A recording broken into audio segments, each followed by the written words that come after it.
Bienvenidos al tema 3 del curso de Aprendizaje Automático y Ciencia de Datos. Mi nombre es María José Ramírez y en este tema voy a introducir algunas de las técnicas del aprendizaje automático más utilizadas en ciencia de datos. Ya habéis visto en los temas y vídeos anteriores algunos ejemplos de tareas, modelos y técnicas. Vamos a empezar este tema definiendo estos conceptos de manera formal y viendo qué relación existe entre ellos. Una tarea no es más que la descripción de un problema que se quiere resolver utilizando un conjunto de datos recogidos pertenecientes a algún cierto dominio. Por ejemplo, en un dominio como el bancario podríamos tener el siguiente problema: determinar si se concede o no un crédito solicitado. Y queremos resolver este problema utilizando para ello los datos que el banco recoge de sus clientes y de lo que ha ocurrido con los créditos que ha concedido anteriormente. Fijaros que se trata de un problema de clasificación, puesto que el objetivo es, dada una solicitud de crédito, determinar si se debe conceder o no dicho crédito. ¿Cómo podemos resolver esta tarea utilizando los datos? Bueno, pues para eso es para lo que se utiliza el aprendizaje automático. En concreto, los modelos, que son las salidas de los algoritmos de aprendizaje automático, son los que permiten resolver la tarea. Y estos modelos se construyen utilizando el conjunto de datos, más concretamente una representación adecuada de estos datos que recibe el nombre de conjunto de entrenamiento.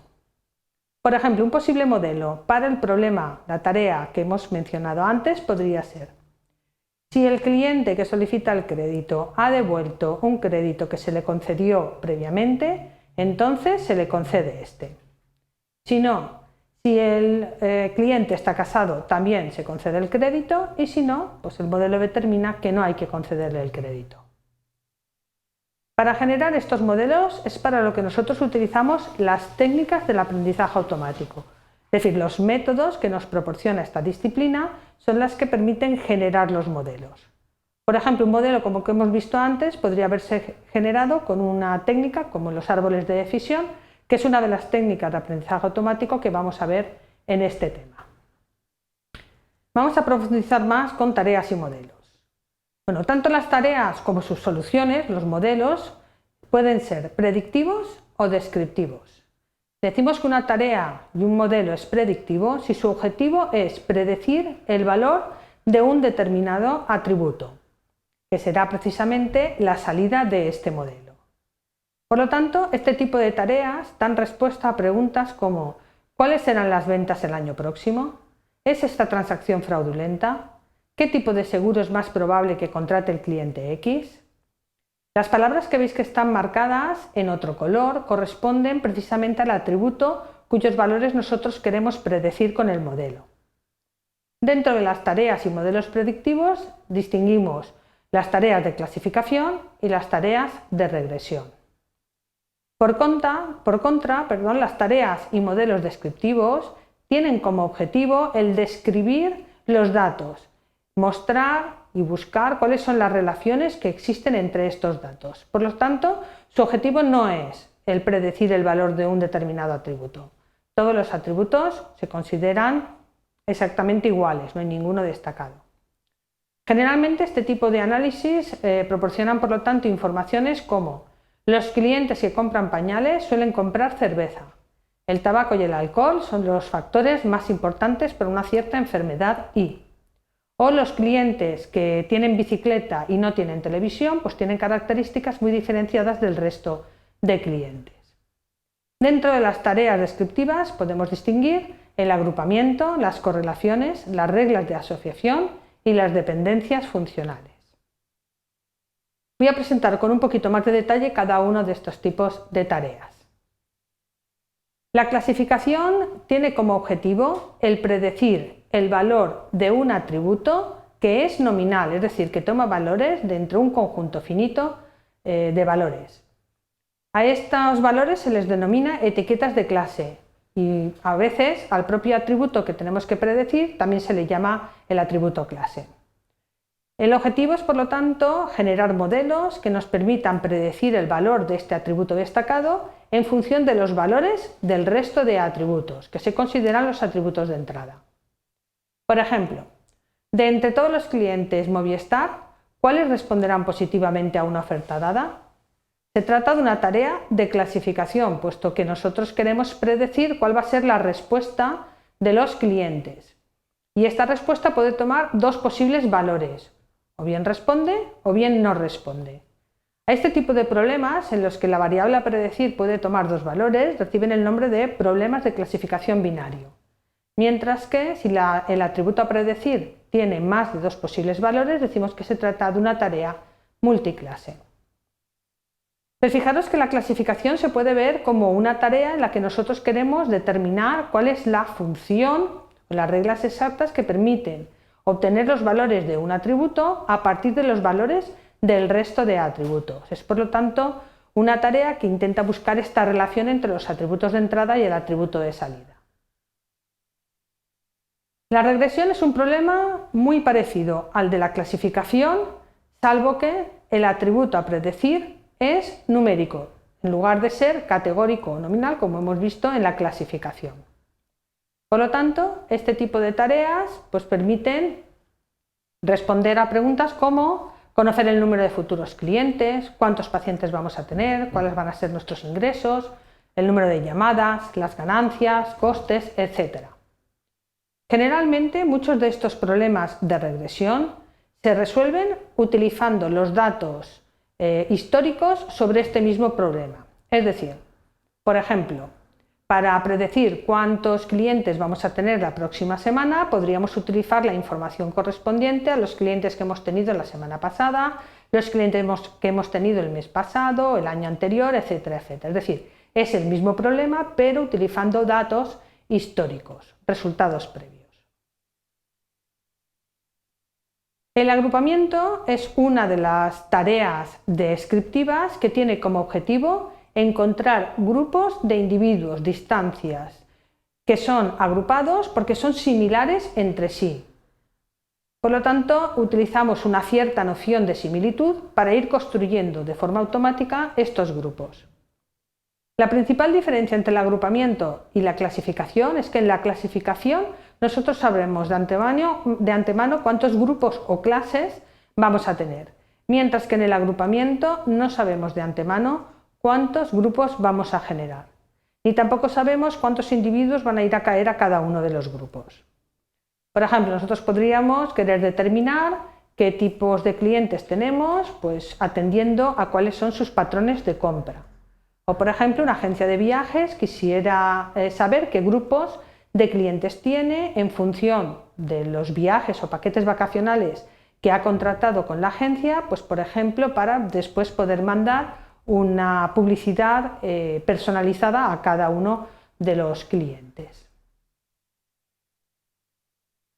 Las asociaciones y dependencias funcionales tienen como objetivo el encontrar atributos que tienen alguna relación entre sí, y estos atributos tienen que ser nominales. En concreto, una asociación entre dos atributos ocurre cuando la frecuencia de que dos valores concretos para estos atributos ocurran frecuentemente dentro del conjunto de datos. Por ejemplo, en una librería podrían querer analizar los tickets con los libros que compran los clientes para poder descubrir qué pares de libros se compran juntos. Esta información se podría utilizar para recomendar a los nuevos clientes los libros que puede comprar. Sin embargo, una dependencia funcional es un patrón que establece que los valores de uno o más atributos determinan los valores de otro atributo. Por ejemplo, supongamos que estamos trabajando con una base de datos médica que contiene, entre otras, estas dos columnas, enfermedad y síntoma. Analizando los valores para estas dos columnas, descubrimos que siempre que el síntoma es fiebre, la enfermedad es neumonía. Podríamos decir que estos dos valores, fiebre y neumonía, están asociados. Si esta asociación ocurre para el resto de valores de estas dos columnas, de estos dos atributos, podemos concluir que existe una dependencia funcional entre enfermedad y síntoma. Esto significa que conociendo el valor de uno de los atributos, ya podemos saber cuál es el valor del otro atributo. Las correlaciones también permiten descubrir relaciones entre atributos, pero en este caso los atributos han de ser numéricos. Por ejemplo, podemos en una cadena de supermercados analizar los datos por tienda y observar que el número de clientes y las ventas totales están positivamente correlacionados. Esto significa que si aumenta el número de clientes, aumenta el número de ventas totales y viceversa. Si disminuye el número de clientes, también disminuyen las ventas totales. ¿Qué técnicas de aprendizaje automático nos proporciona Machine Learning para poder resolver estas tareas? Bueno, pues las diferentes técnicas del aprendizaje automático también se agrupan en aprendizaje supervisado y aprendizaje no supervisado. En el aprendizaje supervisado tenemos un objetivo, un propósito a deducir a partir de los datos. Los datos de entrenamiento tienen que estar etiquetados, incluyendo los valores de los atributos de entrada, x1, x2, xn, pero también el valor del atributo de salida, y el que nosotros queremos predecir. ¿Vale? El objetivo es encontrar la función que me permite encontrar los valores de y a partir de los valores x1, x2, xn. Fijaros que como necesitamos que los datos estén etiquetados, que nos proporcionen el valor de y para poder entrenar el modelo, por eso a este tipo de técnicas se les llaman supervisadas. Dentro de las técnicas de aprendizaje supervisado, pues vamos a encontrar técnicas que nos van a permitir resolver tareas de clasificación o categorización cuando la salida es categórica, y también técnicas que nos pueden ayudar a resolver las tareas de regresión cuando la salida es numérica. Por contra, las técnicas del aprendizaje del aprendizaje no supervisado no tienen un propósito específico, es decir, todos los datos se consideran de entrada, todos los atributos, y no hay ningún atributo destacado.